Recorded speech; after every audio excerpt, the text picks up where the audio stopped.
तो एखादा हैवान किंवा लिंगपिसाटासारखा, अक्षय शिंदेंच्या पहिल्या पत्नीनं सांगितलं भीषण सत्य. बदलापूर प्रकरणात रोज नवनव्या आणि धक्कादायक गोष्टी समोर येत आहेत.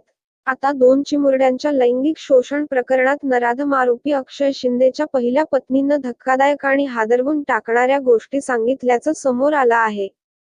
अक्षय शिंदेच्या पहिल्या पत्नीने सांगितलं हादरवून टाकणारं सत्य.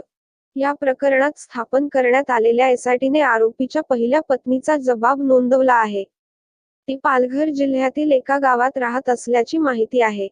आरोपी अक्षयचं पहिलं लग्न झाल्यानंतर त्याची ही पहिली पत्नी लग्नाच्या अवघ्या 5 दिवसात माहेरी निघून गेली होती. अक्षय शारीरिक संबंधावेळी हिंसकपणे वागायचा. त्याची वृत्ती एखादा हैवान किंवा लिंगपिसाटासारखी होती.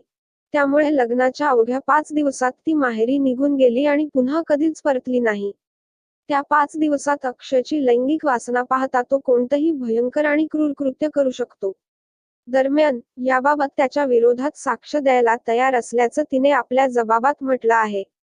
टाइम्स ऑफ इंडियाला एसआयटीच्या सूत्रांनी दिलेल्या माहितीनुसार, या प्रकरणात अक्षयला कठोर शिक्षा होण्यासाठी त्याच्या पहिल्या पत्नीचा जबाब टर्निंग पॉइंट ठरू शकतो. अक्षयच्या पहिल्या पत्नीच्या या जबाबामुळं बदलापूर प्रकरणात पोलिसांना चौकशीच्या दृष्टीने मोठा दिलासा मिळू शकतो. या महिलेच्या साक्षीमुळे अक्षयसारख्या नराधमाला कठोरातील कठोर शिक्षा मिळायला मदत होऊ शकते. बदलापूर प्रकरणातील तपासादरम्यान मिळालेल्या माहितीनुसार, अक्षय शिंदे याने 3 वेळा लग्न केलं होतं. यातील पहिल्या 2 पत्नी त्याला सोडून माहेरी निघून गेल्या होत्या. तर त्याच्यासोबत राहणारी तिसरी पत्नी ही गर्भवती आहे.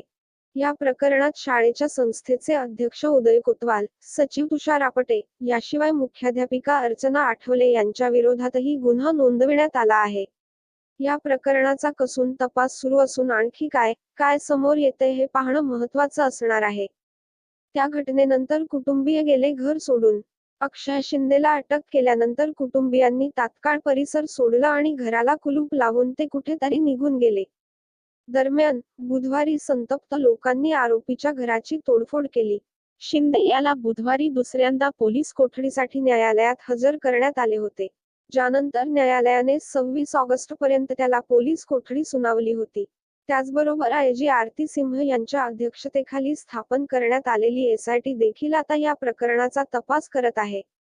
विशेष तपास पथकाने बदलापूर पोलिसांकडून हा तपास हाती घेतला आहे.